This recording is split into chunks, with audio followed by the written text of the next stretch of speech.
That night, my son shouted in the middle of a packed restaurant, "My wife does not lie," and he pointed at me, his own mother, as if I were a thief. $800. That was the figure that destroyed everything I thought I knew about my family.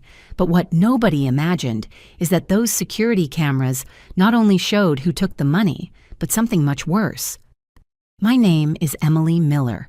I am 58 years old. All my life, I believed that a mother's love was enough to sustain anything.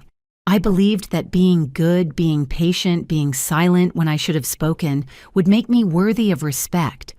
That night, I learned that no, it does not. Everything began 3 weeks earlier. Michael, my only son, called me with that excited voice I had not heard since he was a child. "Mom, Jessica, and I want to invite you to dinner, a nice place, to celebrate. Celebrate what honey I asked, feeling that warm joy that only a mother knows. I will tell you there. Just dress elegantly. You are going to be surprised."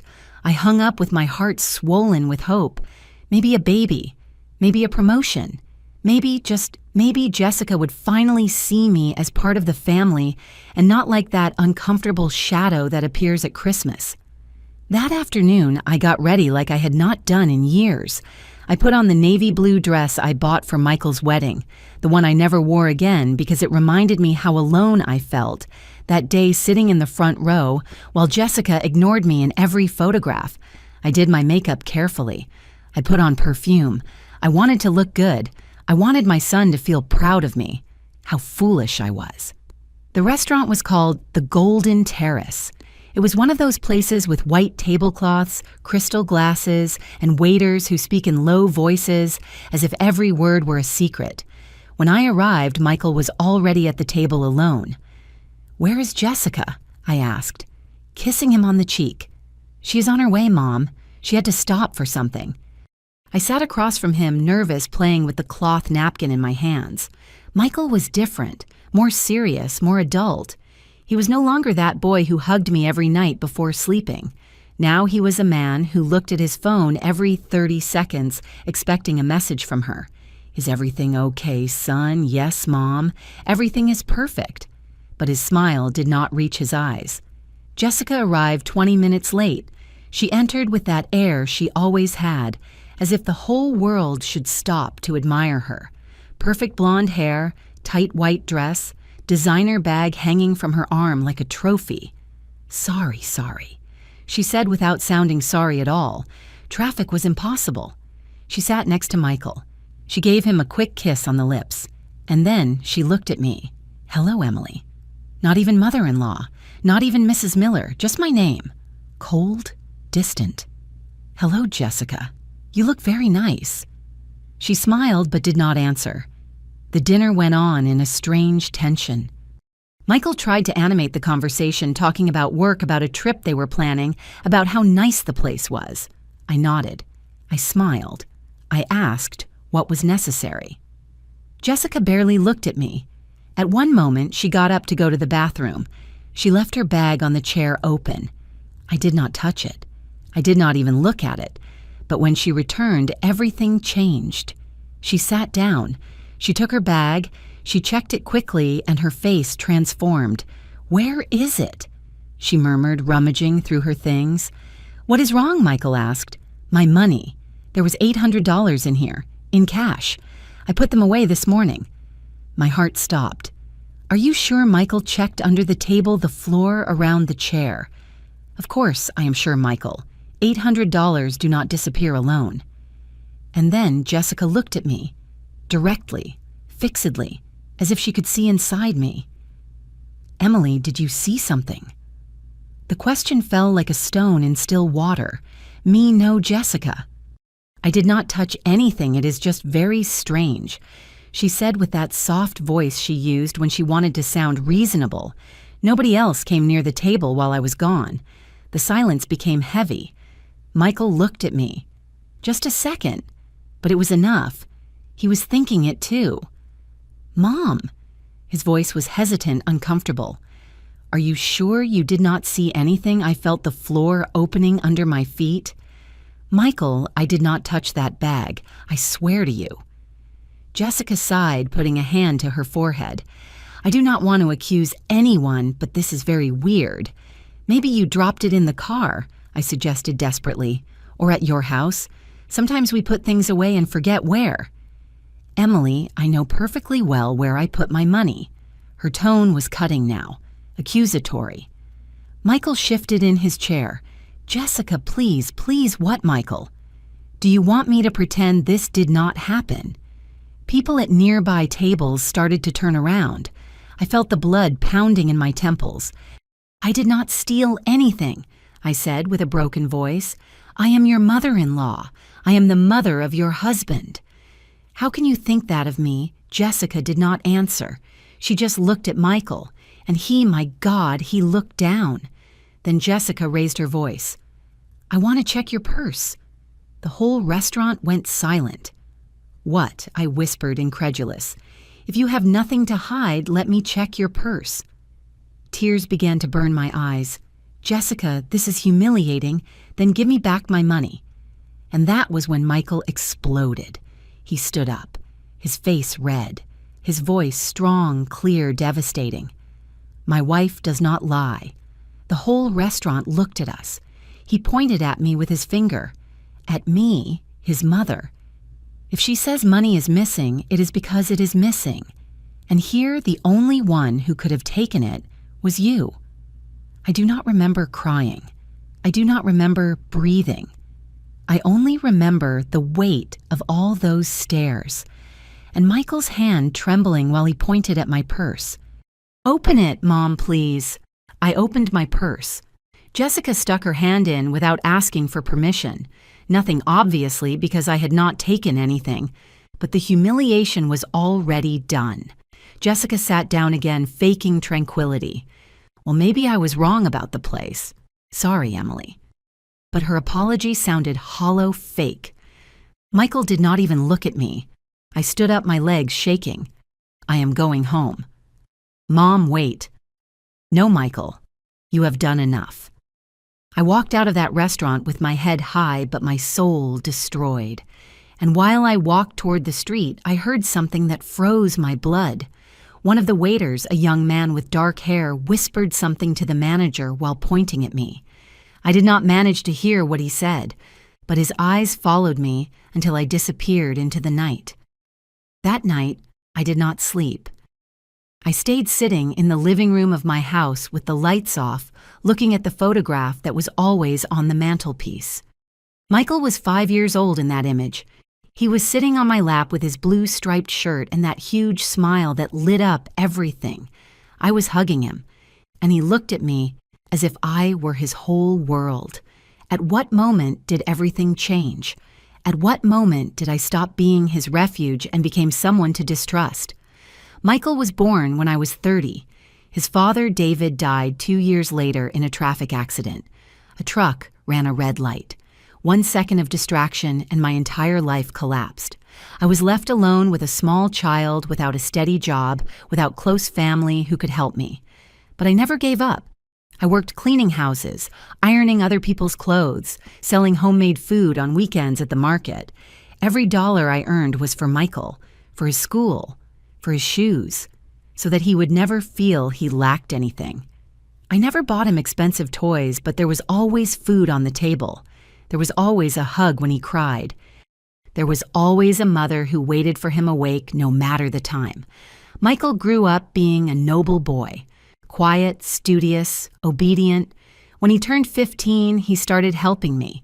He worked Saturdays at a grocery store and gave me half his salary without me asking. Mom, this is for you, so you do not get so tired. I cried every time he did it. No, my son, that money is yours. Save it for your things. You never save anything for yourself, Mom. Now it is my turn to take care of you. Those words. I kept them like a treasure because they meant I had done well. That, despite everything, I had raised a good man. Michael graduated from high school with honors. I was in the front row with an old but clean dress, clapping until my hands hurt. Later, he studied administration at a public university. He worked by day and studied by night. I kept cleaning houses. But it was not so hard anymore because I saw him happy, because I saw him building a future. And when he finished his degree, he got a job at a construction company. It was not a high position, but it was stable. Well paid. Mom, you do not have to work anymore. He told me one day with that seriousness he had learned as an adult. What are you saying, son? That it is time for you to rest. I will take care of everything. He hugged me, and I cried like I had not cried since David's death, because I felt that all the sacrifice had been worth it, because my son was a good man. But then Jessica arrived. He met her at a work conference. She worked in sales for a supplier. Michael introduced me to her 3 months later. I remember they arrived one Sunday afternoon. I was making pot roast with my hands full of flour and my apron stained. I heard the doorbell. I opened the door, and there she was. Tall, thin, blonde, with impeccable makeup and a perfume that smelled expensive. Mom, this is Jessica, my girlfriend. Jessica extended her hand but did not smile. Nice to meet you, Ma'am Emily, I told her, wiping my hands on my apron before shaking hers. Come in, please. I was making dinner. She entered looking at everything with those eyes that seemed to be evaluating every corner of my house. The old walls, the worn furniture, the small TV, the faded curtains. She said nothing, but I felt it. The contempt. During that meal, I tried to converse with her. Where are you from, honey? From the north. From Chicago. Ah, how nice, and your family. My dad has an import company. My mom is an interior decorator. Every answer was short cold. Michael, on the other hand, did not stop looking at her as if she were a miracle. Jessica studied at a private university. Mom, she speaks perfect Spanish too and has a very good position in her company. That is great, son. What pride I served the pot roast. Jessica barely tasted 2 bites. Do you not like it? I asked, worried. It is just that I am not used to eating so heavy. I watch my diet a lot. Michael laughed, nervous. It is just that Mom cooks like in the old days, Jessica. Very homemade, very traditional. She smiled, but it was a polite smile, not genuine. And I felt small, as if my food were not enough, as if my house were not enough, as if I were not enough. After that day, Michael started to change. At first, it was small things. He stopped coming on Sundays. He said he had plans with Jessica. He stopped calling me every night. Now it was I who called him, and he was always in a hurry. He stopped inviting me out. Before we went to the movies together to the park. Now he did everything with her. I tried not to feel displaced. I told myself it was normal, that he was in love, that I should give him space. But it hurt. It hurt to see him pull away little by little, as if I were a chapter he had already finished reading. A year later, he told me they were getting married. Mom, Jessica, and I want to do it in December. A small wedding, but nice. What happiness, son. Do you need help with anything? No, Mom. Jessica's family is going to organize everything. They have more experience with that type of event. I swallowed the humiliation. It is okay. I just want to see you happy, and I am Mom. Jessica is the best thing that has happened to me. I smiled, but inside something broke. The wedding was in an elegant garden with white flowers, hanging lights, live music. I arrived alone, dressed in the only formal dress I had, the navy blue one I had bought with so much effort. Jessica's family occupied almost the entire celebration. Her uncles, cousins, friends, all well-dressed, talking about trips and business.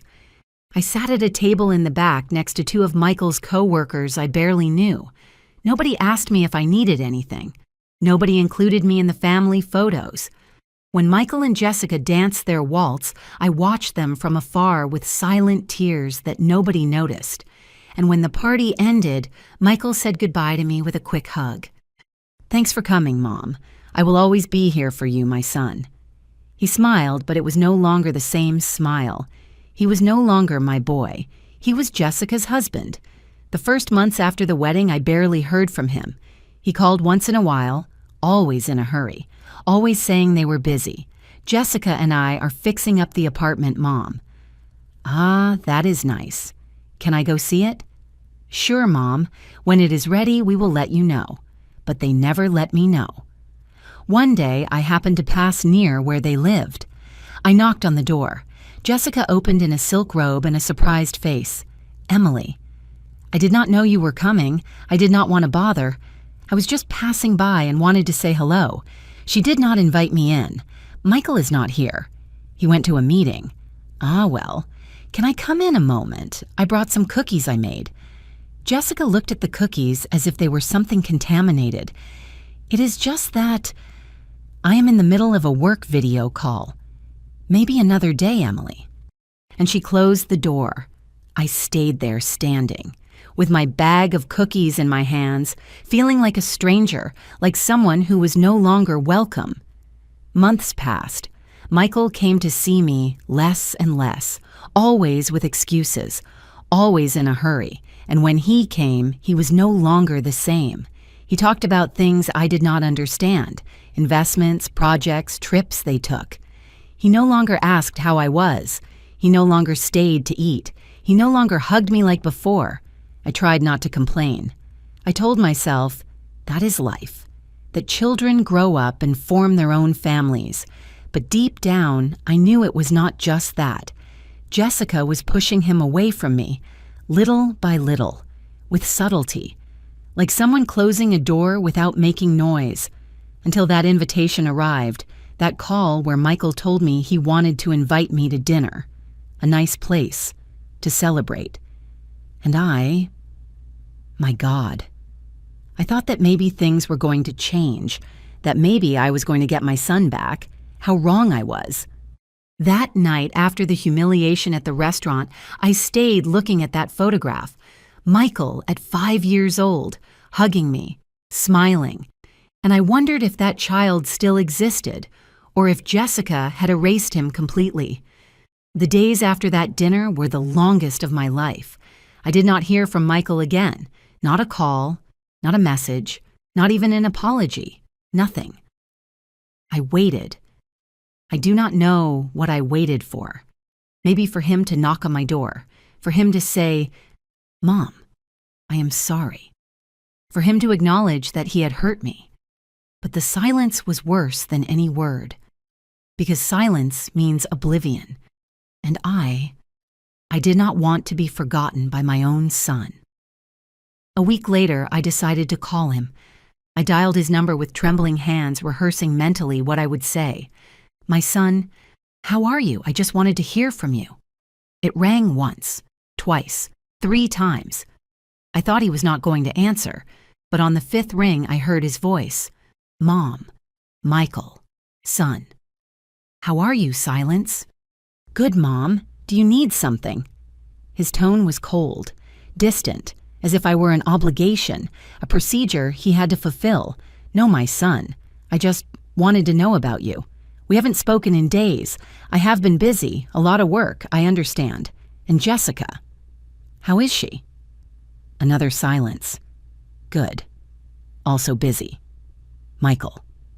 I took a deep breath, gathering courage. "About what happened at the restaurant. Mom, that already happened.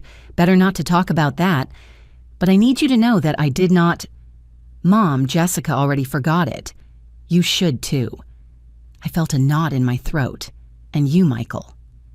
"Did you forget it too?" "Mom, do not start. I am not starting anything, my son. I just want to know if you still trust me." "Of course I trust you." But his voice had no conviction. It was an automatic response. Empty. "Then why haven't you come to see me?" "Because I have been busy, Mom. I already told you." "Michael, before you always made time for me, even if it was half an hour. Even if it was a quick call. Things change, Mom. I am no longer a child." His words fell on me like stones. "I know, my son. But that does not mean you have to forget your mother. I am not forgetting you. I am just living my life." And that was when I understood. Living his life meant living without me. I hung up the phone with a broken heart. I sat on the couch staring into the void, wondering what I had done wrong. Had I been too present, too insistent, or simply did I no longer fit in the life Michael was building with Jessica? 2 weeks later, I decided to go to their apartment. I did not warn them. I did not call before. I just took my purse, prepared a casserole he always liked, and I went. I needed to see him. I needed to look him in the eyes and feel that he was still my son. When I arrived at the building, the security guard stopped me. "Good afternoon. Which apartment are you going to 50? I am Mr. Michael Miller's mom. Do you have an appointment?" "Appointment? He is my son. I do not need an appointment." The guard checked his list. "I have instructions that only authorized people can go up." "I am his mother," I said firmly. "Of course I am authorized." He hesitated. Then he picked up the phone and dialed. "Mr. Michael, your mom is here. Do I give her access?" I waited. The guard listened, nodded, hung up. "You can go up." But something in his look made me feel uncomfortable, as if Michael had hesitated before saying yes. I went up to the 5th floor with my heart in my throat. I knocked on the door. Michael opened.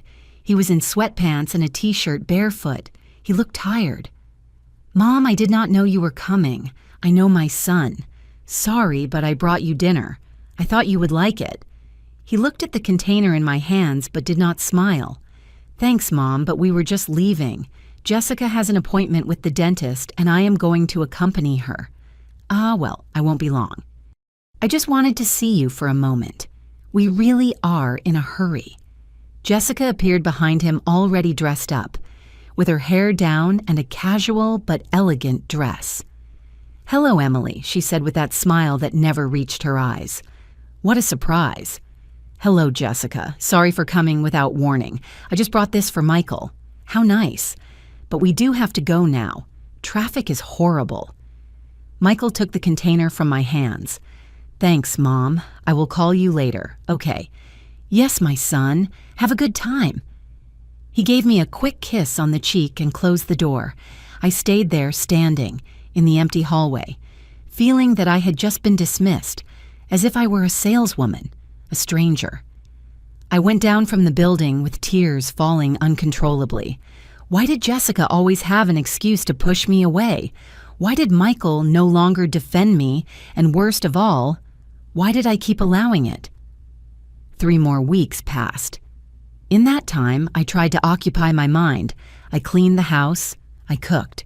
I watched television. But nothing filled the void I felt. One day, while I was at the market buying vegetables, I saw an older lady with her daughter. They were laughing, walking arm in arm. They looked happy, and I burst into tears right there, between the tomato and cilantro stands. The lady attending the stand saw me. "Are you okay, ma'am?" Yes. Excuse me. It is just that." I remembered something. She gave me a bunch of cilantro. "Here so your day goes better." I thanked her and left quickly, before anyone else noticed my shame. That night, I received a message from Michael. A text message, not even a call. "Mom, Jessica and I are going to Miami next weekend. We will let you know when we return." He did not ask how I was. He did not tell me he missed me. He just told me they were going. Like someone saying they are going to the supermarket. Something inside me broke that night. It was not a scream. It was not a crisis. It was something more silent. It was realizing that my son no longer needed me, and worse yet, that maybe he no longer loved me. During those days, I started to review every detail, every conversation, every gesture. Since when did Jessica start pushing him away from me? And then I remembered. I remembered that time months ago when Michael came to see me alone.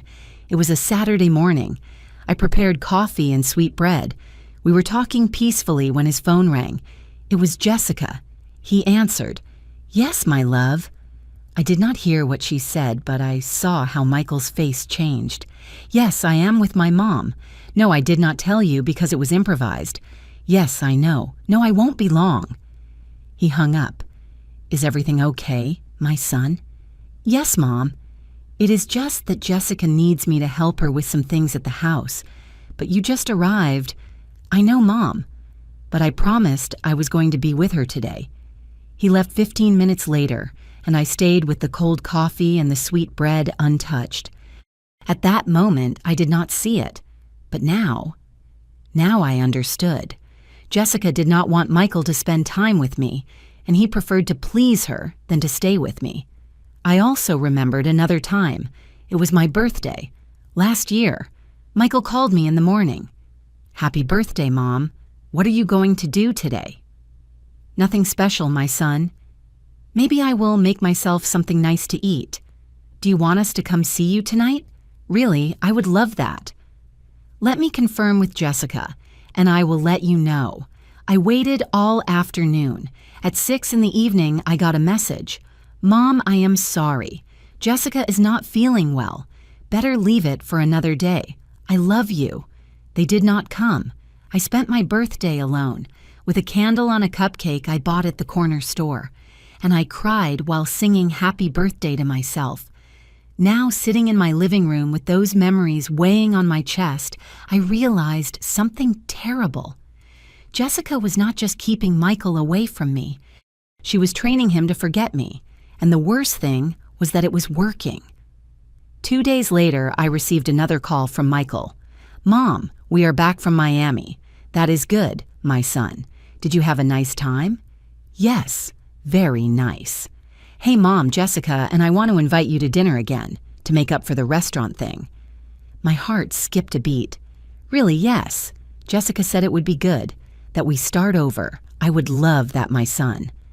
"When, on Friday, we will send you the address of the place." I hung up with a mix of hope and fear. Maybe things could improve. Maybe Jessica had reflected. Maybe Michael had remembered who I was. Maybe there was still a chance. How naive I was. Friday arrived. I got ready again. I put on the same navy blue dress, the same perfume. I wanted to show them that I was still the same, that I held no grudge, that I just wanted my family to be okay. I arrived at the restaurant 15 minutes early. It was a different place, more modest. Less elegant than the Golden Terrace.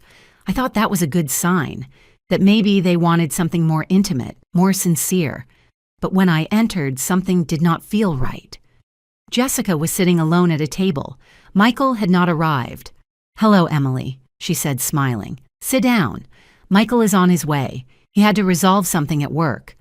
I sat across from her, nervous. "Thanks for the invitation, Jessica. You are welcome.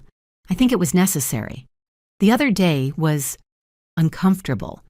Yes, it was. She played with her water glass, staring at me. "Emily, I want us to speak honestly." "Of course. I feel there is something between us that does not work, and I think it is important to clarify it." My heart started beating faster. "What do you mean?" Jessica sighed, as if it cost her work to say it. "Look, I know you love Michael, and I know you were a good mother to him, but now he has a life with me, and I think you have to understand that." I understand Jessica. I have never wanted to interfere, but you do, Emily. Without realizing it, you do. How you appear without warning. You call him all the time.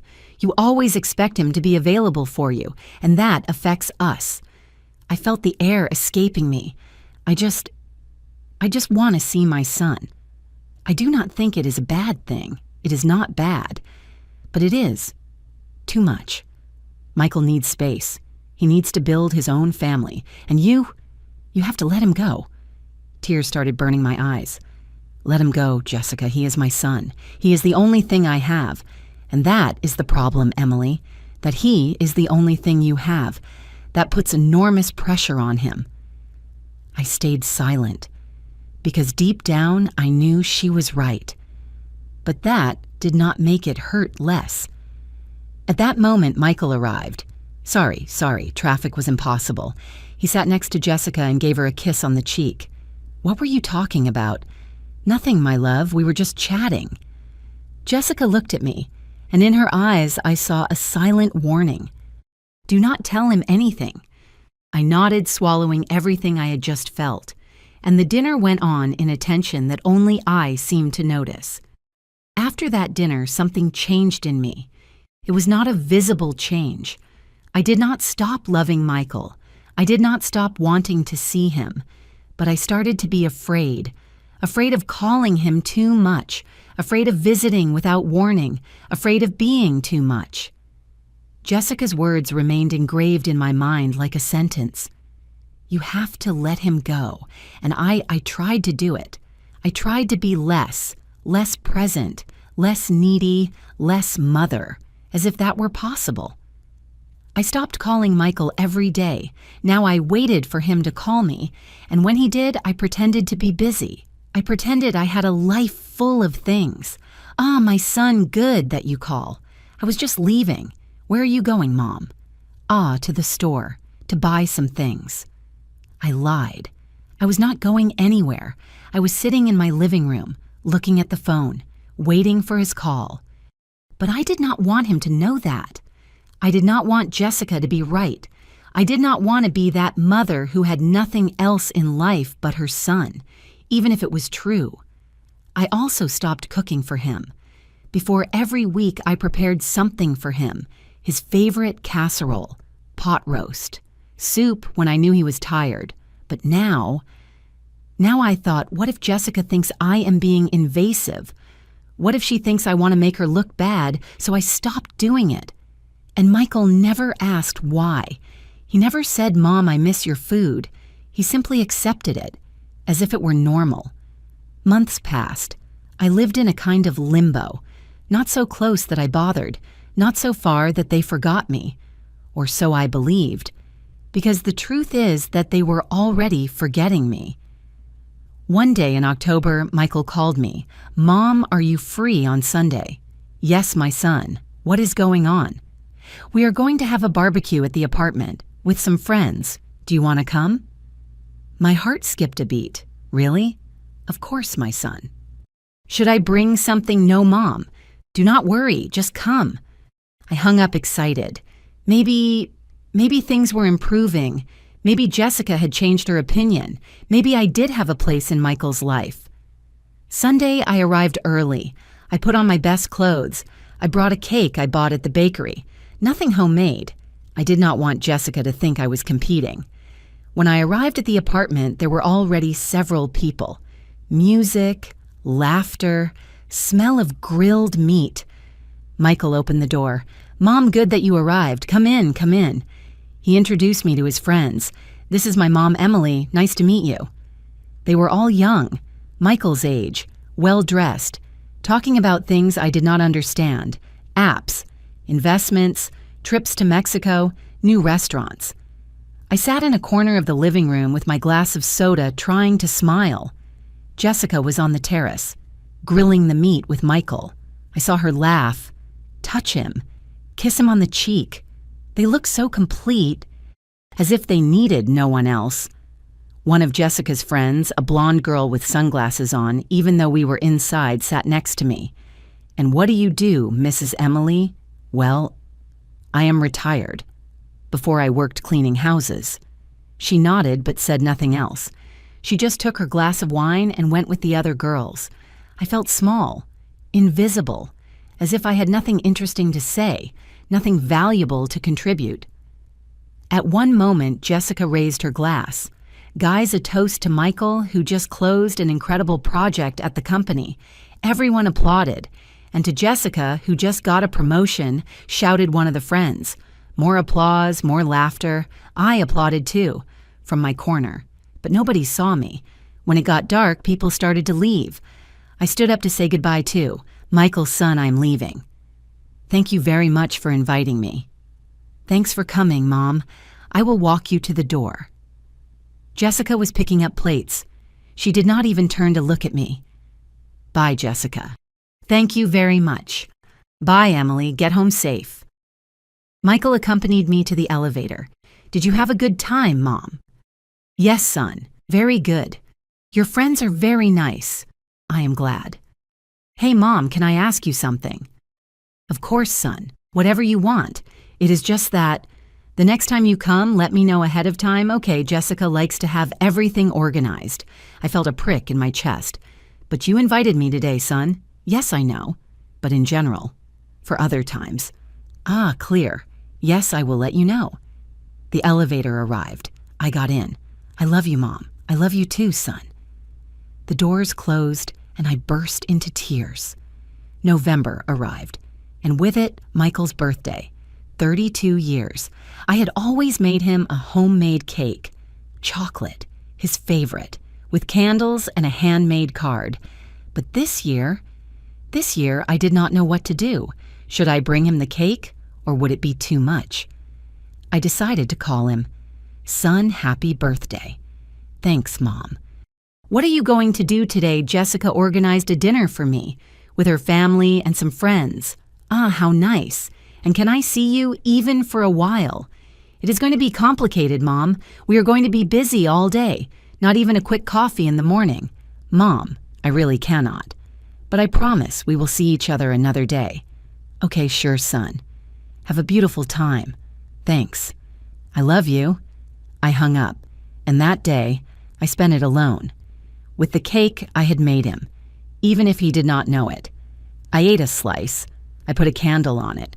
I sang happy birthday to a photograph of him, and I cried until I fell asleep on the couch. December arrived cold and gray, the streets filled with Christmas decorations, lights, carols, families buying gifts together. I walked alone through the market, watching all that, feeling that every happy family was a mirror of what I had lost. One day I received a message from Michael. "Mom Jessica and I are going to spend Christmas with her family in Chicago. We will let you know when we return." I read the message 3 times. I could not believe it. It was our first Christmas apart, always. We had always spent Christmas together, since he was born. Even when he had a girlfriend in high school, he returned home to have dinner with me. But now Jessica was his priority, and I was what was left over. I replied, "It is okay, son. Have a beautiful time. I love you both." But inside, I was dying. I spent Christmas Eve alone. I set the table as always. I made pot roast, stuffing, punch. I set 2 plates. One for me, another for Michael's empty chair. I sat in front of that empty chair and ate in silence. At 12 at night, when the fireworks and bells started, I looked out the window. I saw families hugging, laughing, toasting, and I toasted alone, with my glass of cider, with the radio on so as not to feel the silence. "Merry Christmas, Michael," I whispered, looking at his photograph on the mantelpiece. 2 days later, Michael called me. "Mom, Merry Christmas. How was it? Good, son. Quiet. And you guys? Very good. Jessica's family is very big. It was very fun. That is good, son.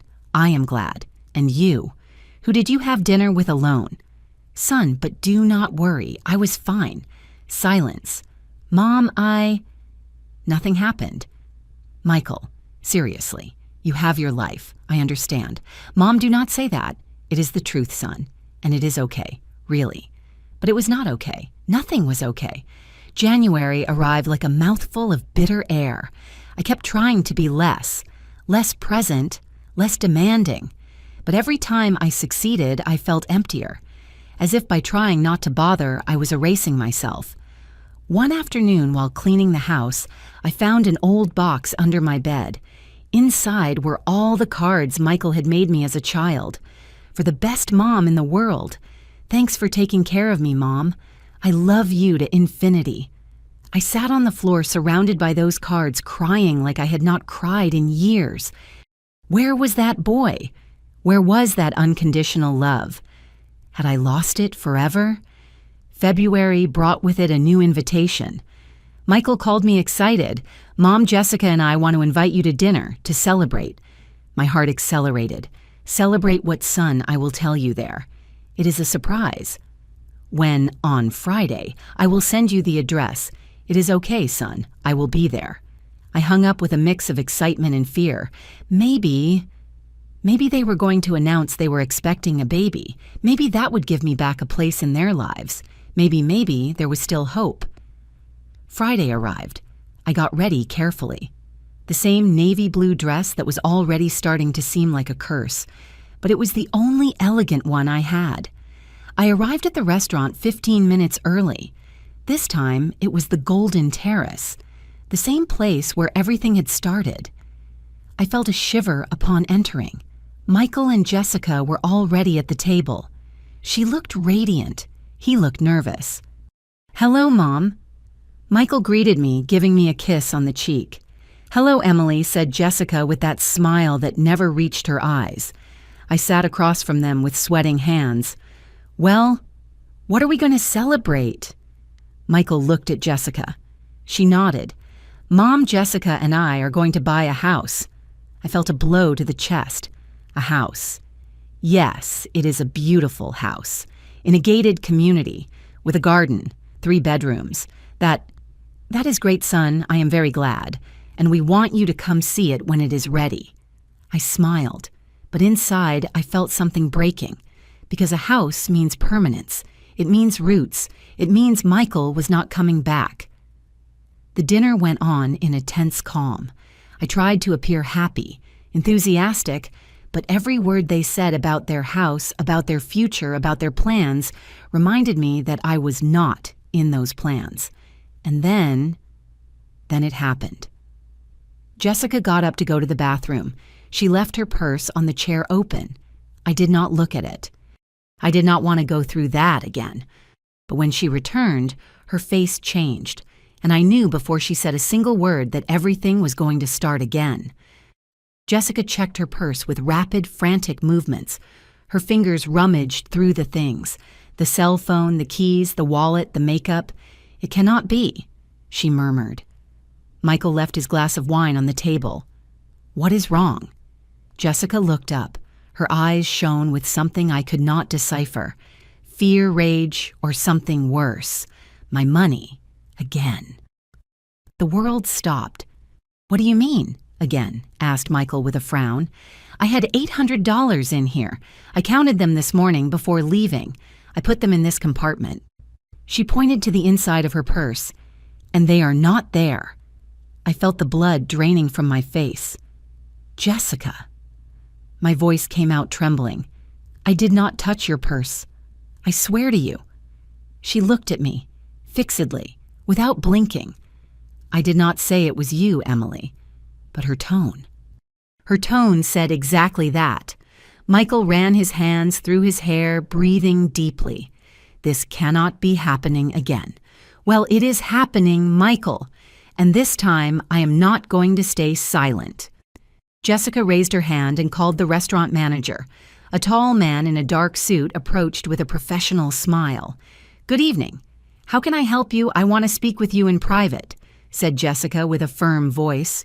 The manager looked at Michael, then at me, and nodded. "Sure. Follow me, please." Jessica stood up. Michael, too. I remained seated, paralyzed. "Mom, come," said Michael with a tense voice. "Me? But come on, Mom, please." I stood up with trembling legs. I felt all the eyes in the restaurant nailed to my back.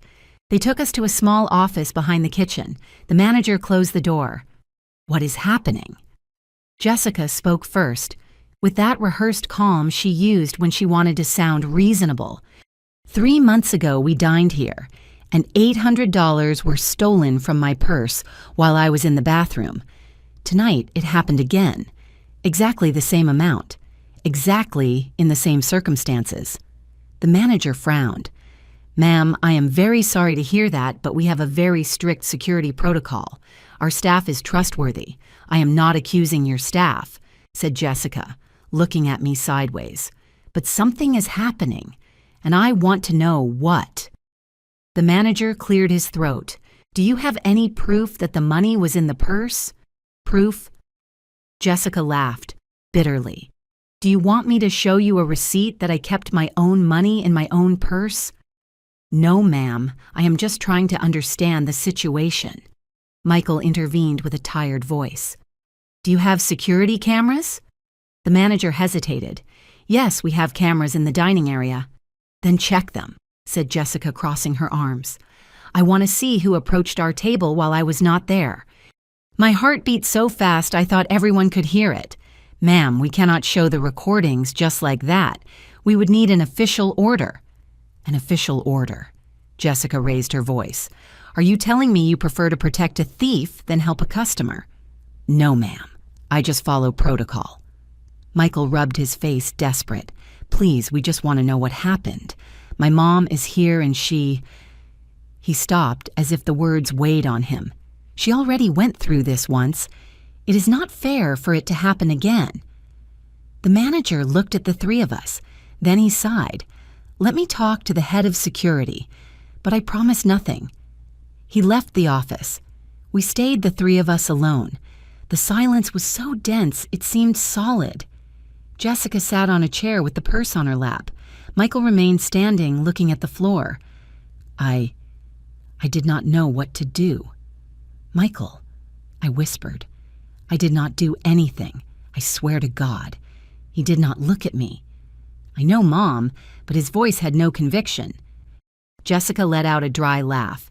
Do you know Michael? Do you really know Jessica? Please? No, Michael. It already happened once, and now it happens again. How many coincidences do you need to open your eyes?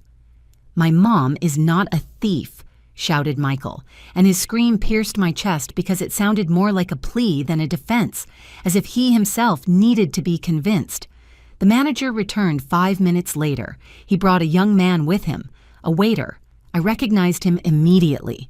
It was the same one who had looked at me that night, the one with dark hair, the one who whispered something to the manager while I was leaving. My stomach twisted. This is Jason, said the manager. He was serving your table tonight. Jason looked at us nervous. He played with his hands. Good evening. Jessica stood up, approaching him. Did you see something? Did you see who approached our table? Jason swallowed saliva. He looked at the manager as if asking for permission. I saw something, but I do not know if I should... Say it, ordered Jessica. Whatever it is, say it. Jason took a deep breath, and then he looked at me, directly, with those eyes that said too much. Sir? He said, addressing Michael. It was not his mom who took the money. The air in the room changed. What Michael murmured. Jason cleared his throat.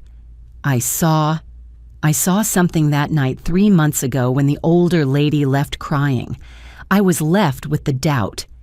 And that is why I approached the table. What did you see? Asked Jessica with a tense voice. Jason looked at the manager again. The manager nodded. I saw the lady. He pointed at Jessica. I saw that before you arrived, she handed money to a man who was not her husband. The silence that followed was deafening. What whispered Michael as if he had not heard right? It is a lie, said Jessica with a cold voice. That is completely false. Jason shook his head. I am not lying, ma'am. I was cleaning a table near the entrance. You arrived alone. You sat at the bar, and a man approached you. They talked, and then you gave him an envelope with money. That did not happen, shouted Jessica. This guy is inventing things. Ma'am, with all respect. Jason took a deep breath.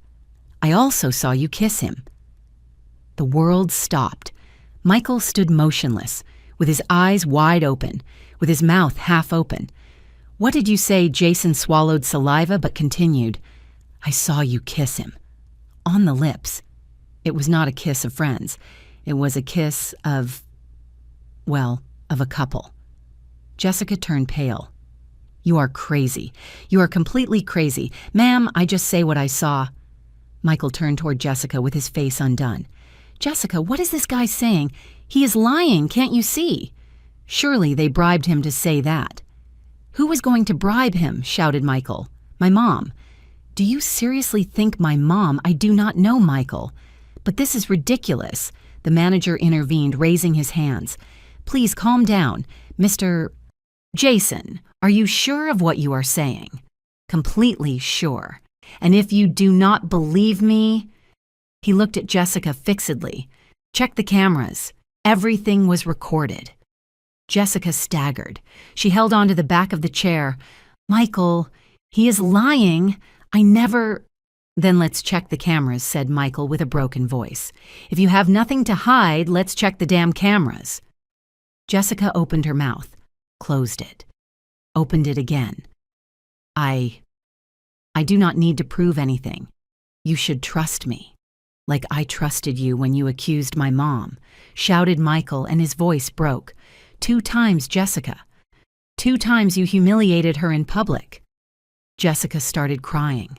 Michael, please. This is a misunderstanding. No, he said with a trembling voice. It is not a misunderstanding. Something is happening and I am going to find out what. He turned to the manager. Show me the cameras. Now. The manager took us to another, smaller office. There was a desk with several monitors. The cameras record everything, said the manager.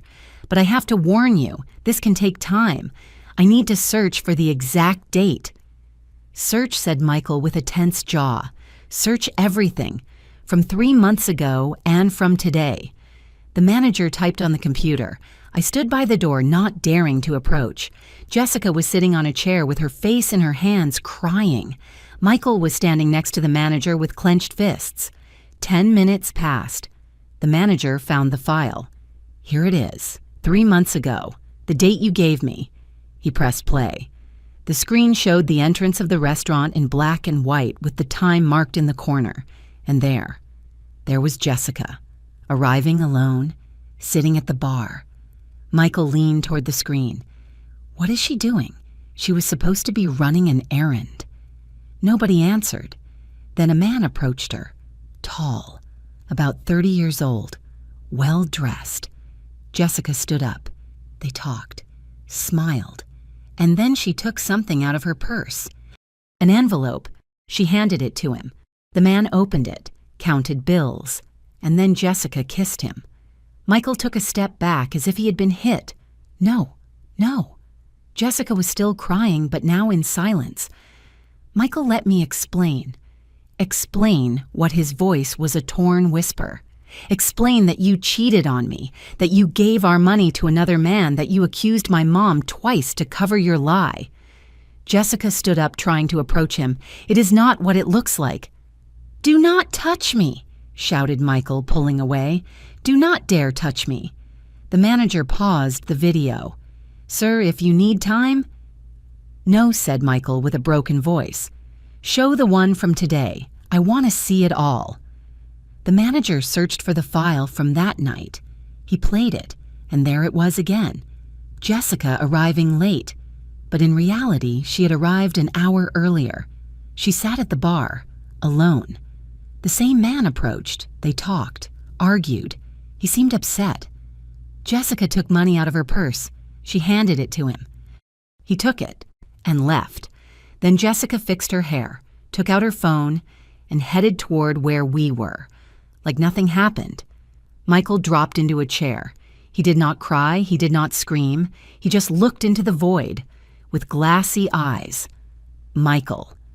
Jessica tried to speak, but he raised his hand. No, I do not want to hear you.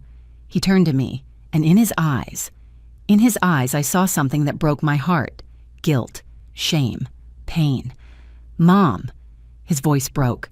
Mom, I approached him. I took his hand. It is okay, son. It is okay. But it was not okay. Nothing was okay. We left the restaurant in silence, a heavy, dense silence, as if the air itself had become solid. Jessica walked behind us crying. She tried to speak, but Michael did not turn to look at her. I walked next to my son, holding his arm, feeling how he trembled. When we arrived at the parking lot, Jessica finally spoke. Michael, please let me explain. He stopped, took a deep breath, and turned to her. Explain what, Jessica? What else is there to explain? I saw everything. Everything. It is not what you think. It is not what I think. His voice rose in volume. Did I see the video wrong? Did I see wrong how you gave money to that guy? Did I see wrong how you kissed him? Jessica covered her face with her hands. He is my ex. The world stopped again. Your ex, Michael, laughed, but there was no humor in his laugh, only bitterness. And what were you doing, giving money to your ex and kissing him? He was extorting me, Michael. He asked me for money. He threatened to tell you things. What things? Jessica kept silent. What things, Jessica? That I never stopped seeing him, that during our engagement, I kept seeing him. Michael took a step back as if the words were physical blows. You cheated on me during our engagement, Jessica sobbed. It was just for a time, Michael. I was confused. I did not know if I wanted to be with you or with him, but later, I chose to be with you. You chose to be with me. Michael ran his hands through his hair, desperate. And am I supposed to thank you? Thank you for cheating on me and then deciding to stay, Michael, please. And the money. Why did you give him money? Because he threatened to tell you everything, to ruin our marriage. I did not want to lose you. But you cheated on me, shouted Michael, for years. And to top it off, you paid that guy with our money, with the money I earned. Jessica tried to approach, but he pulled away. Do not touch me. Do not come near me. Then Michael turned to me, and I saw something in his face that destroyed me. Pure guilt. Mom. His voice broke. Mom, I accused you. I humiliated you twice. Tears started falling from me. Michael, no, Mom. Let me speak. He covered his face with his hands. I screamed at you in the middle of a restaurant. I pointed at you as if you were a thief. I let them check your purse in front of everyone. And after I stopped seeing you, I stopped calling you. I spent Christmas without you. I made you feel that you were not important. Son, you did not know I should have known, he shouted with a broken voice. You are my mother, the woman who raised me alone, the woman who worked all her life so that I had a future. And I chose to believe her. He pointed at Jessica with contempt. I chose to believe her instead of you. I approached him. I hugged him. Michael, listen to me. You loved your wife. You trusted her. That is not bad, but I hurt you, Mom. I hurt you so much, and I forgive you, son. I forgive you. Michael clung to me, crying like he had not cried since he was a child, and I held him, as I had always held him. Jessica was still crying, standing by the car. Michael, please do not leave me. We can fix this. We can go to therapy. Michael separated from me, wiped his tears, and looked at Jessica with a coldness I had never seen in him. No, Jessica. We are not going to fix anything. Michael, I love you. I swear to you. All this was a mistake. A mistake. Michael laughed, bitterly. Cheating on me was a mistake. Being extorted was a mistake. Accusing my mother twice to cover your lies was a mistake. I was desperate. I do not care. I do not care about anything you say anymore. Jessica fell to her knees, crying. Please, Michael, do not do this. We are a family. We have plans. The house is canceled. The marriage is over. Everything ends tonight. Jessica sobbed, pleading. But Michael no longer looked at her. He turned to me. Mom, can I stay with you tonight? I do not want to be alone. Of course, my son. Of course. We got into my car. We left Jessica crying in the parking lot. I drove in silence. Michael looked out the window, lost in his thoughts. When we arrived at my house, he entered as if he were an automaton. He sat on the couch, the same couch where he sat as a child when he watched cartoons. Do you want something to eat? Son, no, Mom. Just silence. With the weight of everything that had happened. After a while, Michael spoke. Mom, how did I not realize what son? What she was doing? I sighed. Love is blind, Michael. When you love someone, you see what you want to see, not what is. But I should have seen it. I should have seen how she treated you, how she pushed you away from me, how she made you feel less. You were in love, and that is understandable. But she manipulated me, Mom. She made me believe that you were the problem, that you were too much, that you did not let me be happy. Tears started falling from me again. She told you that, yes, many times. She said you needed to learn to let go, that you were dependent on me, that you made me feel guilty for living my life. Michael. And I believed her, Mom. I believed every word, until I came to think that you were a burden in my life. I broke down. My son, I never wanted to be a burden. You are not, he shouted, crying. You were never the problem. She was. She took me away from you. She took me away from the only person who really loves me unconditionally.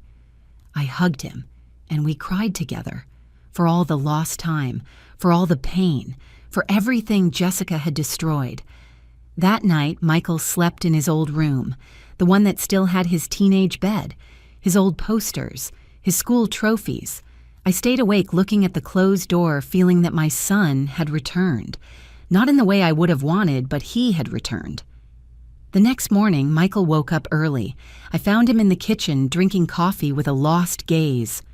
"Good morning, my son." "Good morning, Mom." I sat across from him. "Did you sleep well?" "No. But being here, being with you, made me feel a little better." I smiled. "You will always have a place here, Michael. Always." He took my hand. "Mom, I am very sorry for everything I put you through. Sorry for ignoring you. Sorry for choosing Jessica over you. It already passed, my son. No, it has not passed. And it won't pass until I fix it. What are you going to do? I am going to divorce her. I am going to start over, and I am going to make up for the lost time with you." Tears fell from me again. "You do not have to do that for me. I am not doing it just for you, Mom. I am doing it for me. Because I understood something last night. What that true family is not the one you choose. It is the one that never abandons you. And you never abandoned me, even when I abandoned you." That week, Michael started the divorce proceedings. Jessica tried to talk to him. She called him. She sent him messages. She went to the apartment. But Michael did not yield. He had made a decision, and it was final. One day, 2 weeks later, Michael arrived at my house with a box. "What is that, son? Are they things you wanted to store here?" "If you do not mind, of course not. What is inside?" He opened the box. Inside were all the photos of his childhood, the cards he had made me, the drawings.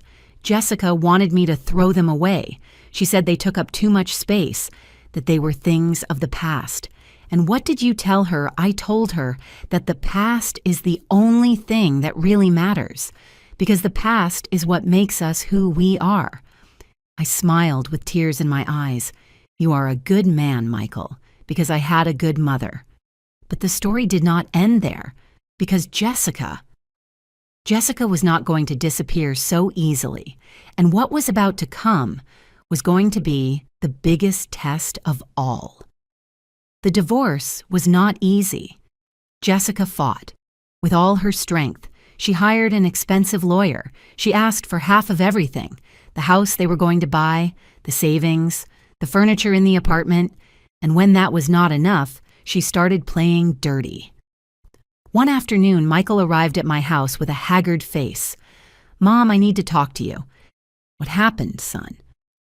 He sat on the couch with trembling hands. "Jessica is saying things, horrible things.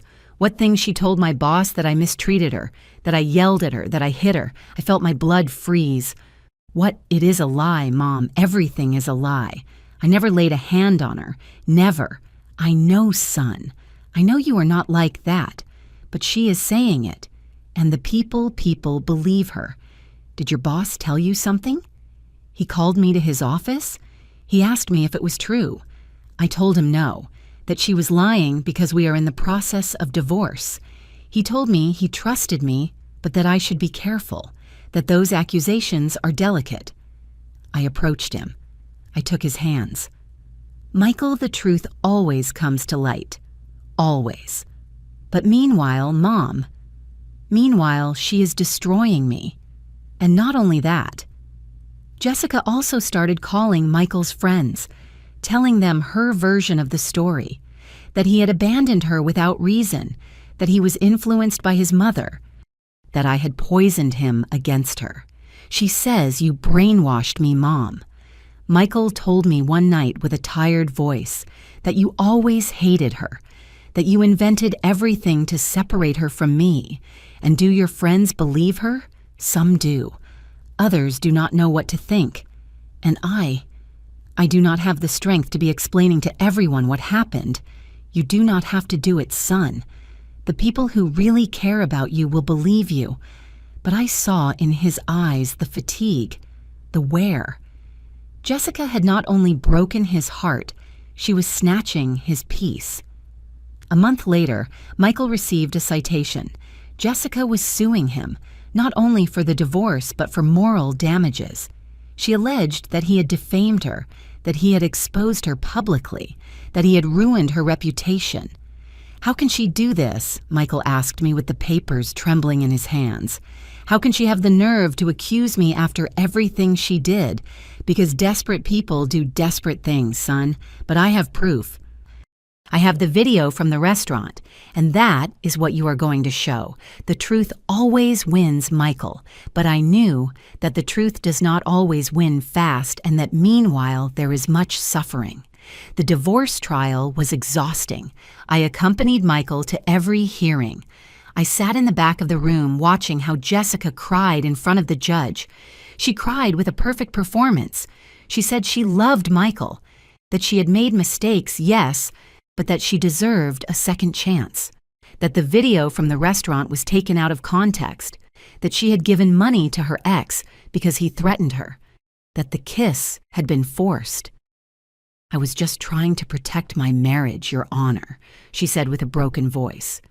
But my husband chose to believe his mother instead of me.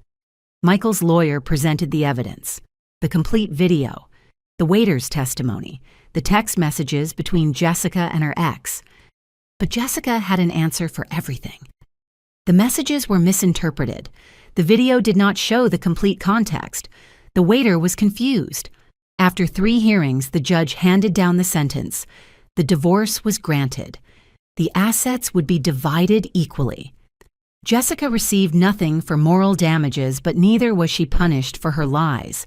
Marital conflicts are complex, said the judge, and it is not the function of this court to judge the morality of the parties. We left the room with an empty victory. Yes, Michael was free, but he had paid a very high price. Jessica left the room crying, accompanied by her lawyer, but before leaving, she stopped in front of Michael. I hope you are happy, she told him with a trembling voice. I hope your mother makes you happy because you lost the only woman who really loved you. Michael did not answer. He just looked at her with a coldness that made me shudder. And she left. The months that followed were of reconstruction. Michael sold the apartment where he had lived with Jessica. He wanted nothing to remind him of her. He bought a smaller place, simpler, closer to my house. I want to be close to you, Mom. I do not want to move away again. Whenever you need it, son always. Little by little, Michael started to heal. He smiled again. He returned to visit me on Sundays. He returned to call me every night like before. But sometimes I saw him lost in his thoughts. What are you thinking about, son? About how I could be so blind, Mom? How I let her manipulate me so much? Do not blame yourself. She was very good at lying, but I should have seen the signs.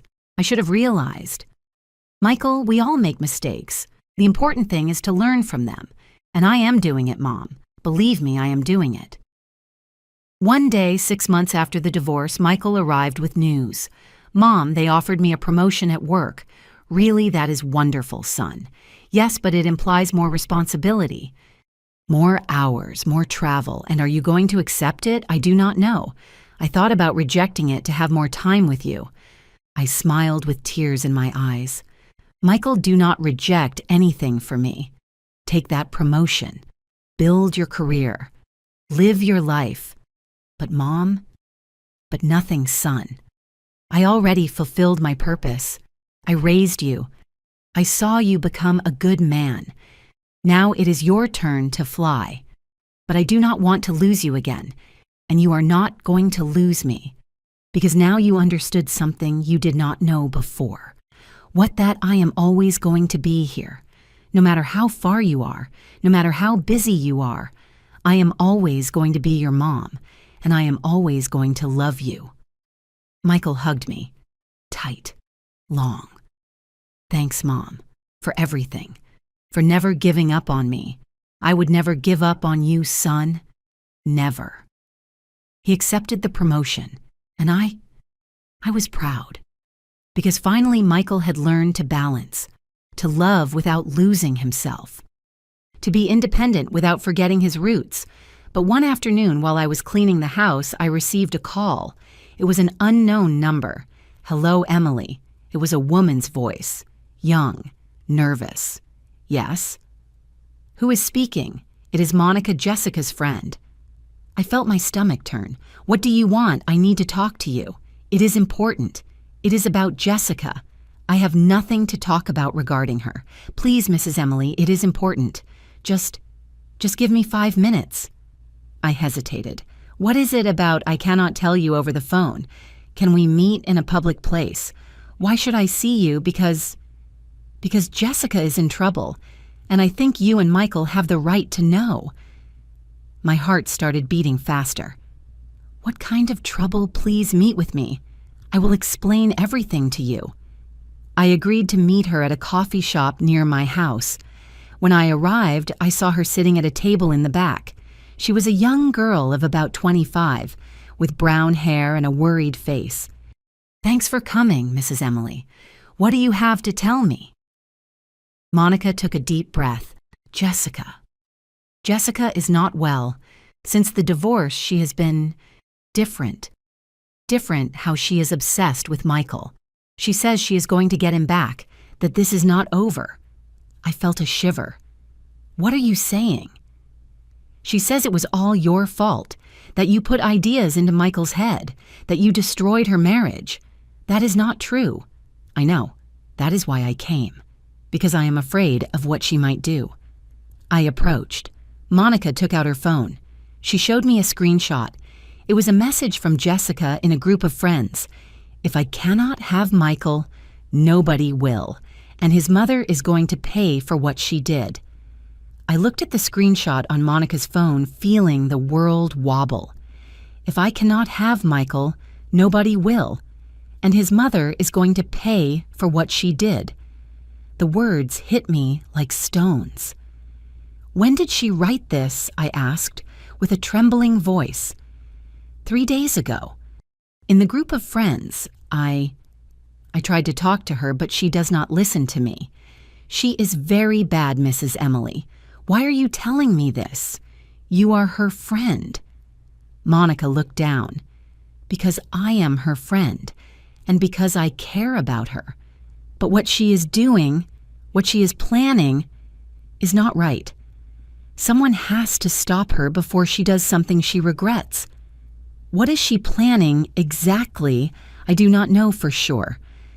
But she has been talking about justice, about recovering what is hers, about teaching you a lesson." I felt fear tightening my chest. "Do you think she can hurt us? I do not know. But Jessica, when she gets obsessed with something, she does not stop. And right now, she is obsessed with you." That night when Michael arrived for dinner, I did not tell him anything. I did not want to worry him. I did not want him to feel that Jessica still had power over our lives.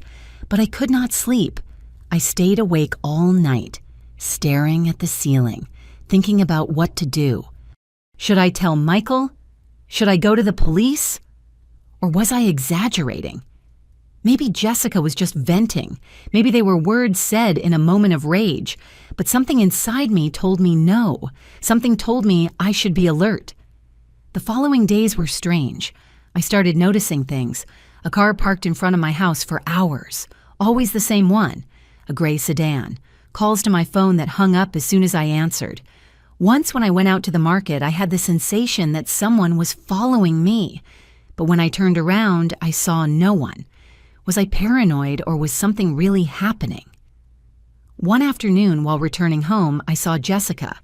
She was standing in front of my door, with arms crossed, looking at the entrance. My heart skipped a beat. I stopped a few meters away. What are you doing here, Jessica? She turned toward me, and what I saw in her eyes froze my blood. It was not sadness. It was not rage. It was something colder, more calculated. I came to talk to you, Emily. We have nothing to talk about. Oh, yes, we do. A lot. Jessica, please go away. This is over. She laughed, a bitter laugh, without humor. Over. Do you really think it ended? The divorce is finalized? Michael moved on with his life. You should do the same. Michael moved on with his life. She repeated as if the words were poison. Yes, sure. He moved on. With you. Again stuck to his mommy's skirts. Again being mommy's little boy. I'm not going to argue with you, Jessica. I did not come to argue. I came to tell you something. She took a step toward me. I took a step back. All this is your fault, Emily. You destroyed my marriage. You put ideas into Michael. You poisoned him against me. I did nothing. You yourself destroyed your marriage with your lies. Lies, she shouted. Everyone lies, Emily, everyone. But I was the only one punished. I was the only one who lost everything. You lost what you yourself destroyed. Her eyes shone with fury. Do you know what you think you won? You think you got your son back? But you are wrong. Jessica, go away, please. I am going to get Michael back.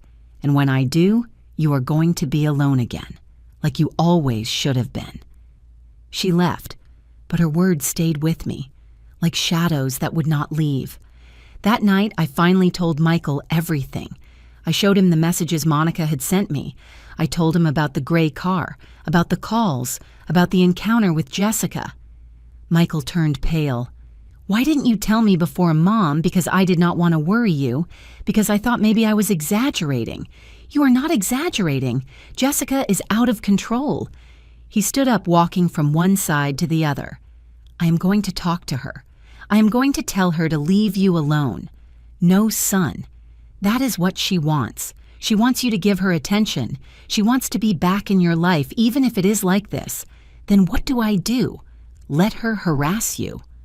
No, let's go to the police. Let's file a report. Let's do this right. Michael hesitated, then nodded. Okay, tomorrow we go. The next day, we went to the police station. We explained everything to the officer on duty. The messages, the calls, the harassment. He listened to us with patience, then sighed. Ma'am, I understand your concern, but without proof that she has done something concrete, we cannot do much. What more proof do you need? Said Michael, frustrated. The messages are clear. The messages are ambiguous. Doing justice is not a direct threat. Teaching a lesson could mean anything, so we have to wait for her to do something, for her to hurt us. I did not say that. I said that for now we can only take the report. If she approaches again, if there is any concrete incident, return, and we will act. We left the station with enormous frustration. This is ridiculous, said Michael, furious. What are we supposed to do? Wait for something bad to happen? No, son. We are going to be careful. We are going to be alert, and we are going to trust that this will pass. But I was not so sure. The following weeks were tense. I constantly checked through the window. Michael called me several times a day to make sure I was okay. We installed security cameras in my house. I changed the locks. I stopped going out alone at night. But Jessica did not appear again. There were no more calls, no more following, nothing. It was as if she had disappeared, and that was almost worse than seeing her, because not knowing where she was, what she was doing, what she was thinking, was terrifying. A month later, Monica called me again. Mrs. Emily, I have to tell you something. What happened? Jessica stopped writing in the group. We haven't heard from her for 2 weeks. Nothing. She does not answer calls. She does not answer messages. It is as if she vanished. And is that good or bad? I do not know. But it worries me, because Jessica is not one of those who give up. And when she is so quiet, it is because she is planning something. I hung up with my stomach churning. That night, while dining with Michael, I told him what Monica had said. Maybe she left the city, suggested Michael. Maybe she decided to start over in another place. Or maybe she is waiting for the right moment. Michael looked at me worried. Mom, you cannot live like this. With fear, with paranoia. It is not paranoia if there is really something to worry about. But we cannot live like this forever. Jessica is no longer part of our lives. We have to move on. He was right. I knew it. But something inside me did not let me be calm. 2 weeks later, I received a letter. It had no sender, only my name and address written by hand. I opened it with trembling hands. Inside was a single sheet of paper with a short message. Some debts are paid with time. Others are paid with pain. You chose pain.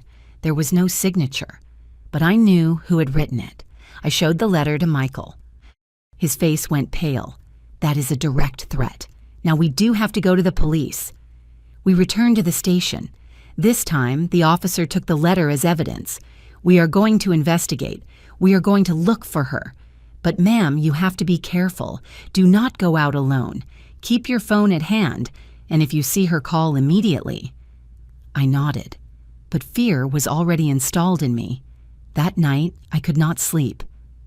I sat in the living room with the lights off, looking out the window, and then I saw it. The gray sedan, parked in front of my house, again. My heart started beating strongly. I took my phone, I dialed emergency, but before they answered, the car started and left. The next morning, Michael arrived early. Mom, you cannot stay here. It is not safe. Where am I going to go, son? With me. You are going to stay at my apartment, at least until this is resolved. Michael, I do not want to be a burden. You are not a burden. You are my mom, and I am going to protect you. Like you protected me all my life. Tears fell from me. It is okay, son. It is okay. I packed some things. I closed the house and went with Michael. During the following weeks, I lived in his apartment. He went to work early and returned early. He did not leave me alone for long. I tried to keep busy. I cooked, cleaned, watched television, but always with that fear in my chest, that fear that at any moment Jessica would appear. Until one day we received a call from the police. Mr. Miller, we found Jessica. Michael's heart accelerated. Where is she in the hospital? She had an accident. An accident. What kind of accident? A car accident. She crashed into a pole. She is alive, but she is grave. Michael looked at me. I did not know what to say. Do you need us to go? Asked Michael. It is not necessary. We just wanted to inform you in case you are interested to know. Michael hung up. We stayed in silence. Do you want to go see her? I asked him. He shook his head. No, I have nothing to say to her anymore. Are you sure? Yes. She made her decisions. And now she has to live with the consequences. And at that moment, I understood. I understood that justice does not always arrive in the way we expect. Sometimes it arrives in forms we cannot control. Sometimes it arrives when we least imagine. And sometimes it arrives without us having to do anything, because life itself takes charge of collecting debts. Michael hugged me. Thanks, Mom, for everything, for being strong, for not giving up. You were also strong, son. You too. Now we can move on. Really. Without fear. Yes, son. Without fear. And for the first time in months, I felt I could breathe. The days after the news of Jessica's accident were strange. I did not feel relief, nor did I feel satisfaction. I only felt a deep sadness. Sadness for everything that had happened, for everything that had been destroyed, for all the pain that a single person had caused. And sadness because in the end, Jessica was also a victim of herself. Michael returned to work. I returned to my house a week later. The cameras were still there, the new locks too, but the fear was no longer there, because I knew that Jessica could no longer hurt us, not because she was in the hospital, but because her own poison had consumed her. 2 months later, Monica called me again. "Mrs. Emily, can I see you?" "For what, Monica?" "It is about Jessica. I think there are things you should know." I hesitated, but in the end, I accepted. We met at the same coffee shop as before. Monica looked tired, haggard, as if she had not slept in days. "Thanks for coming," she said with a trembling voice. "How is Jessica? She left the hospital 2 weeks ago, but she's not well. Physically, she is better, but mentally, she is destroyed." "What do you mean?" Monica sighed. "The accident changed her, left her different. She has sequels, problems walking, constant pain. And the company where she worked, they fired her." I felt a prick in my chest. They fired her, yes. They said after the accident she could no longer fulfill her duties, and with all the scandal of the divorce, with the accusations she herself made, her reputation was shattered. "Monica, I do not know why you are telling me this, because I need you to understand something, Mrs. Emily. Jessica is alone, completely alone. Her family no longer speaks to her. She lost her job, she lost her marriage, she lost her health, and now she is in a small apartment, living off her savings, unable to get work because nobody wants to hire her." Tears started falling from her, and the worst of all is that she knows it was all her fault. She knows, and that is killing her inside. I stayed in silence because I did not know what to say. Part of me wanted to feel pity for Jessica, but another part remembered everything she had done to me, the humiliations, the accusations, the pain she caused Michael. "Why are you telling me this, Monica?" I asked finally. "Because Jessica asked me to come. She asked me to tell you something." "What thing?" Monica took an envelope out of her purse. She handed it to me. "This. She asked me to give it to you." I took it with trembling hands. "What is it?" "A letter. For you." I waited to arrive home to open it. I sat in the living room with sweating hands looking at the envelope. Did I really want to read what Jessica had to say to me, or was it better to leave everything behind? But curiosity won. I opened the envelope, took out the letter, and started to read. "Emily, I do not know if you will read this. I do not know if you care, but I need to write it. I need to get it out of me. You are right about everything. I destroyed my marriage. I accused an innocent woman. I manipulated Michael. I did everything you said I did, and now I am paying for it. I am not writing to ask for forgiveness. I know I do not deserve it. I know I did unforgivable things. I write to you because I need you to know something. I was not born bad. I was not always like this. When I was a child, my dad taught me that in this world, either you step or get stepped on. That if you do not fight for what you want, someone else is going to take it from you. That love is a competition. And I learned that lesson too well. When I met Michael, I saw in him something I had never seen in anyone else. I saw kindness. I saw loyalty. I saw a man who really loved his mother. And instead of admiring him, I hated him. I hated that you were so important to him. I hated that he loved you so much, because I never had that. My mom never hugged me like you hug Michael. My dad never told me he was proud of me. And instead of trying to earn your affection, I decided to destroy you. I decided that if I could not have that love, nobody would have it. And that is why I did what I did. That is why I accused you. That is why I tried to push you away from Michael. That is why I invented lies. Because in my twisted head, I thought if I removed you from his life, he would finally love me like I wanted to be loved. But I was wrong. Because love is not stolen. It is not manipulated. It is not forced. Real love is what you gave Michael, unconditional, without selfishness, without control. And I never understood that until now that I lost everything, now that I am alone, now that I have nothing, Now I understand what I lost and what I will never recover. I do not ask you to forgive me. I do not ask you to feel pity for me. I just ask you to know that I am sorry. Truly, I am sorry. And that if I could turn back time, I would do everything differently. But I cannot. And now I have to live with that. Thanks for having been the mother I never had, even if you did not know it, even if you did not want it. Thanks for having taught Michael what true love is, and sorry for everything. Jessica. I folded the letter with trembling hands. Tears fell from me uncontrollably. Not because I felt pity for Jessica, but because finally I understood something.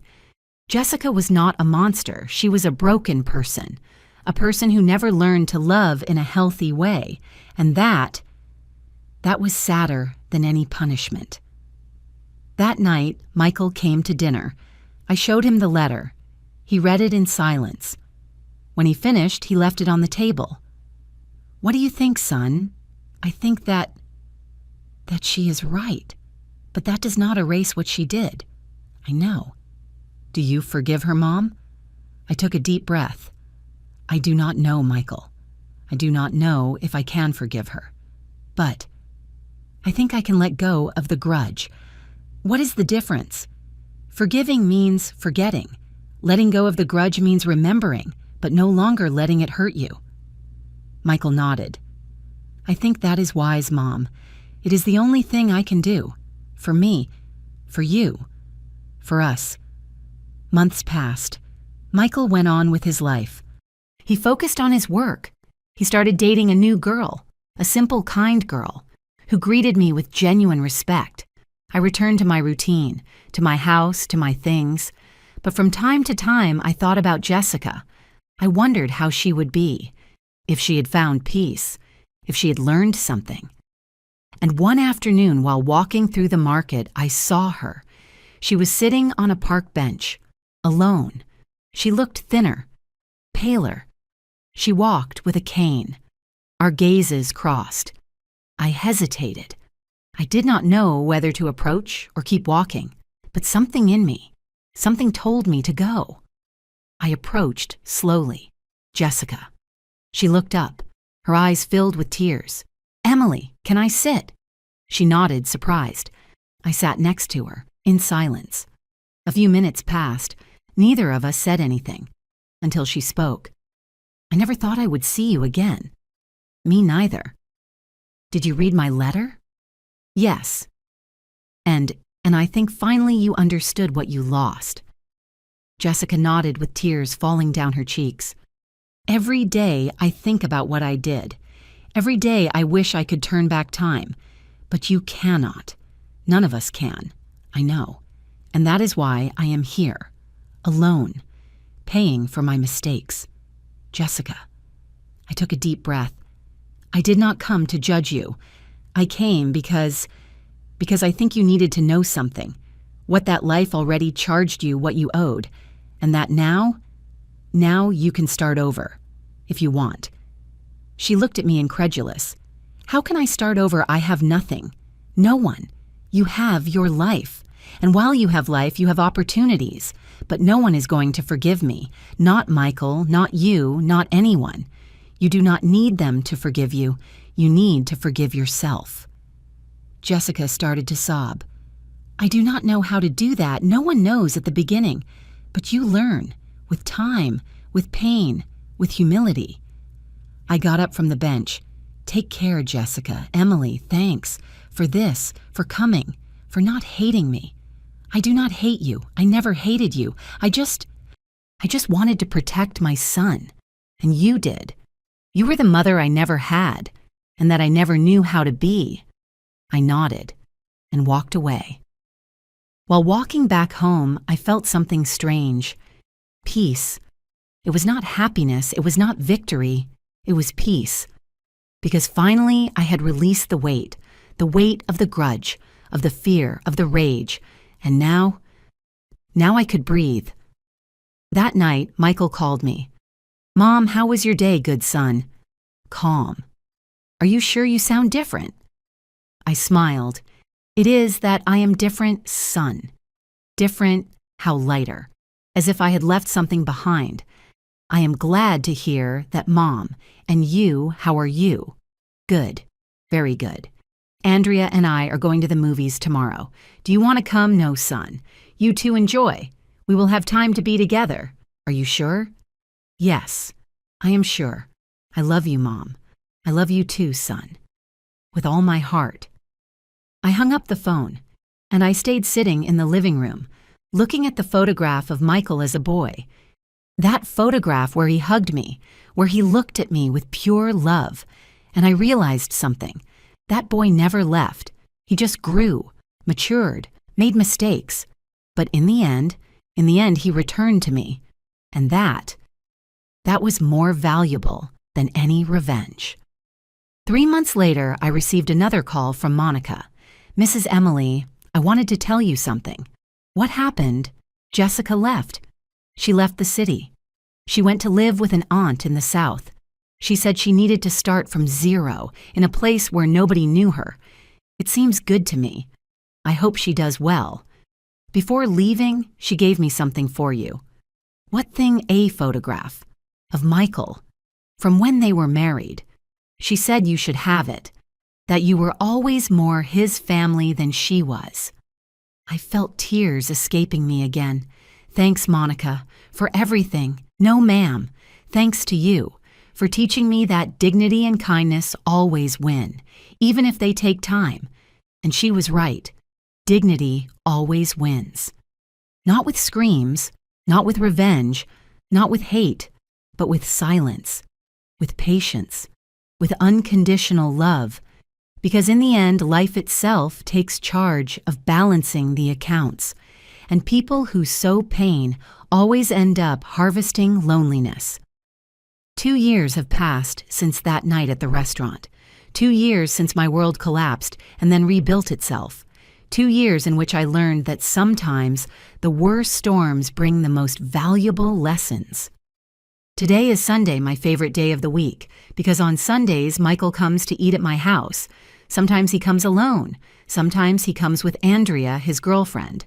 And 3 months ago, he started coming with someone else. I hear the doorbell. I wipe my hands on my apron and go to open. There is Michael, with that smile that lights up everything.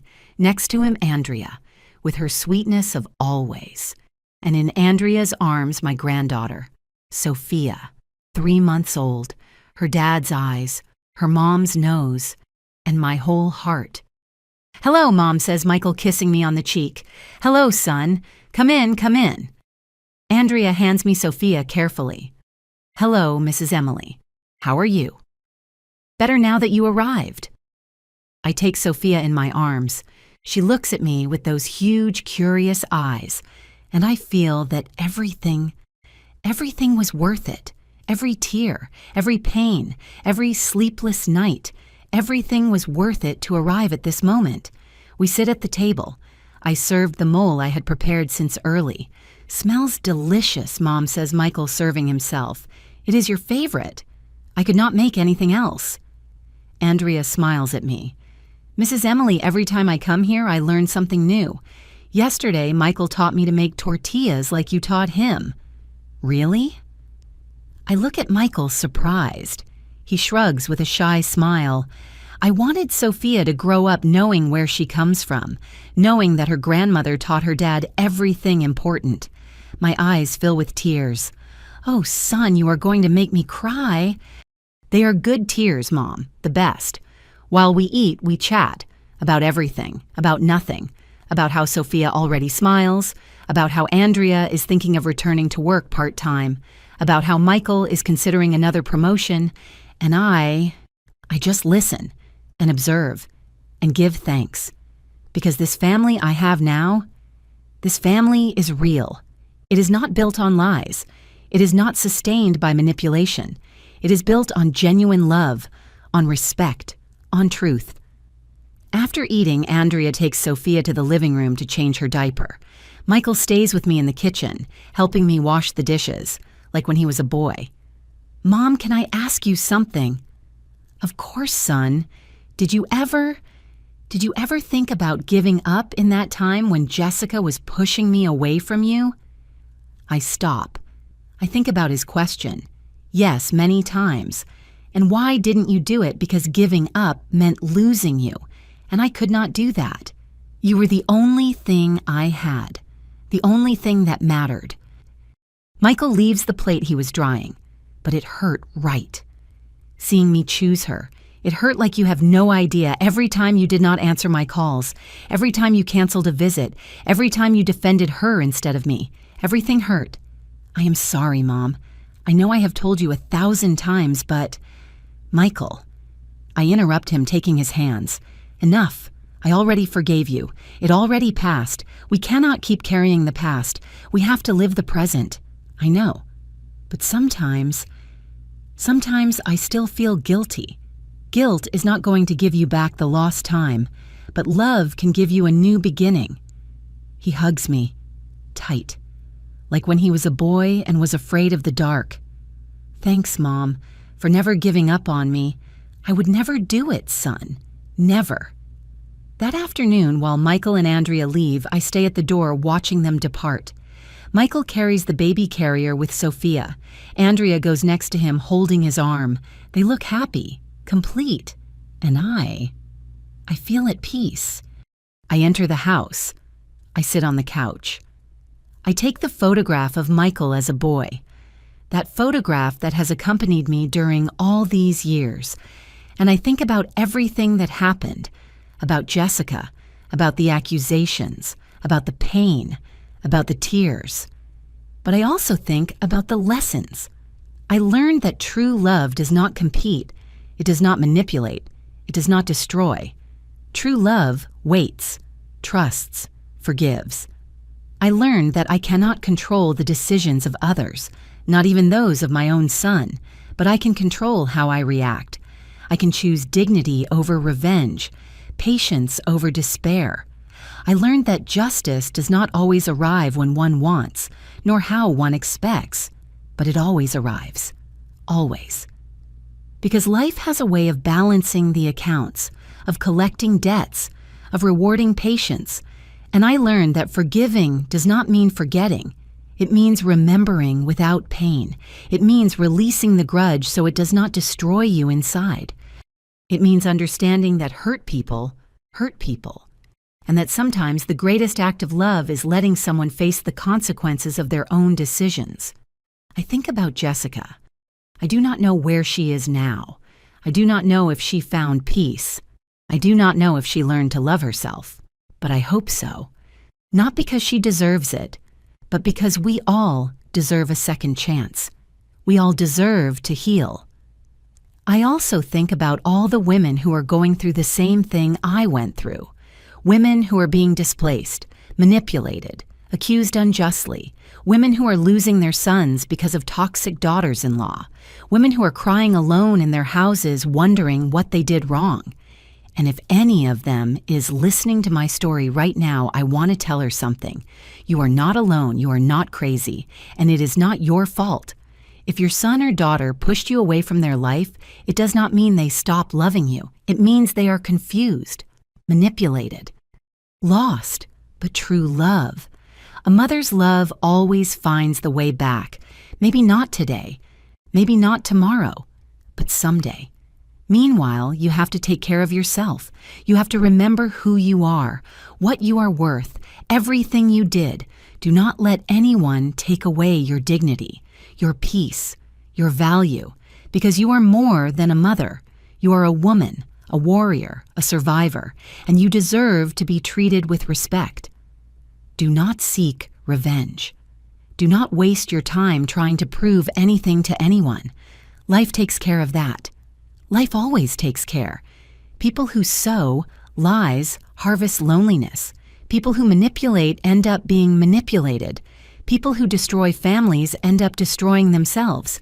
Not because you wish it, but because that is how the universe works. And when your son or daughter returns, because they are going to return, do not receive them with reproaches. Receive them with love, with open arms, with forgiveness. Because they are also victims of their own decisions, of their own naivety. And what they need is not an "I told you so." What they need is a hug and the certainty that they never lost your love. I look out the window. The sun is going down. The sky turns orange and pink. It is beautiful, like life, full of colors, of contrasts, of light and shadow. I get up from the couch. I go to the kitchen. I pour myself a cup of coffee and sit at the table with my old notebook. The same notebook where I wrote the recipes I was going to teach Michael. But today, I am not going to write a recipe. I am going to write something more important. I write lessons I learned after 58 years. True love is not begged for. It is offered freely, or it is not offered at all. Dignity is more valuable than reason. You can be right and still lose your peace. Not everyone who accuses you is lying out of malice. Some are lying because they are afraid to face their own truth. Forgiving is not forgetting. It is remembering without it hurting. Justice delays, but it always arrives. Your value does not depend on if your son visits you or not. Your value is in who you are, in what you did, in how you loved. Sometimes the greatest victory is simply surviving and being at peace. People who really love you always return. Maybe not when you want, but when they are ready. You cannot control anyone. You can only control how you react. And the most important thing, never, ever renounce your dignity, because it is the only thing no one can take from you unless you allow it. I close the notebook and smile, because finally I understood that my story is not a story of defeat. It is a story of resistance, of unconditional love, of natural justice, and of wisdom gained with tears. That night before sleeping, I receive a message from Michael. "Mom, thanks for the food. Sophia slept all afternoon. I think your mole has magical powers. I love you. Good night." I smile. I reply, "I love you too, son. Rest well." I turn off the light. I lie down, and for the first time in years, I sleep peacefully, without fear, without anxiety, without pain, because I know I did everything I could. I loved with everything. I resisted with dignity, and I forgave with wisdom.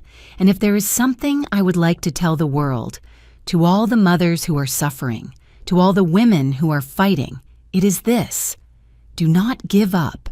No matter how dark the night is, no matter how alone you feel, the light always returns. Love always wins. And you are stronger than you think. My name is Emily Miller. I am 60 years old. And this is the story I kept for so long.